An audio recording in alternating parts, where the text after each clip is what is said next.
జయ శ్రీమన్నారాయణ అందరికీ. ఇక దసరా పండగ వచ్చిందంటే మనందరికి గుర్తొచ్చేది ముందుగా జమ్మి తర్వాత అందరికి కూడా గుర్తొచ్చేది పాలపిట్ట.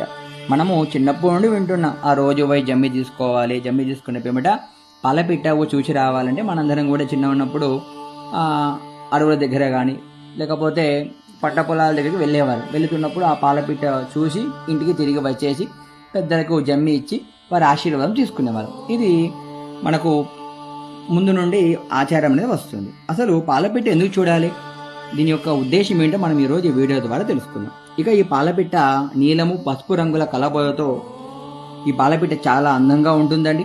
ఇక ఈ పాలపిట్ట గురించి సంస్కృతి పరంగా కానీ పురాణాల ప్రకారం కానీ ఎంతో ప్రాధాన్యత కూడుకుంది ఈ పాలపిట్ట. అందుకే మన రాష్ట్ర పక్షిగా మారింది.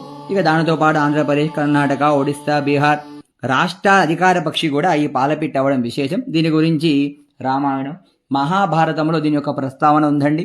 ఇక శ్రీరామచంద్ర స్వామి రావణునితో యుద్ధం చేయడానికి బయలుదేరుతుండగా ముందుగా జమ్మి వృక్షాన్ని అర్చించి బయలుదేరుతుండగా స్వామివారికి ఎదురుగా పాలపిట్ట వచ్చిందట. అందులకే ఆ రామచంద్ర స్వామి ఆ రావణుని ఓడించాడని, అందుకే విజయం చేకూరిందని చెబుతారు.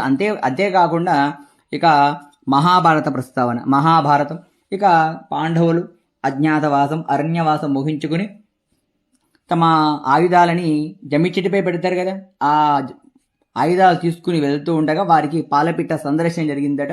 అందులోకి వారు కూడా కురుక్షేత్ర సంగ్రామంలో విజయం సాధించారని, అందులోకి మనందరం కూడా ఆ రోజున పాలపిట్ట దర్శించడం ద్వారా అందరి కూడా విజయం చేకూరుస్తుందని అదొక నమ్మకంగా మారిపోయింది. కనుక అందరూ కూడా ఆ రోజున తప్పకుండా పాలపిట్ట దర్శనం చేసుకోండి, తప్పకుండా అందరి కూడా విజయం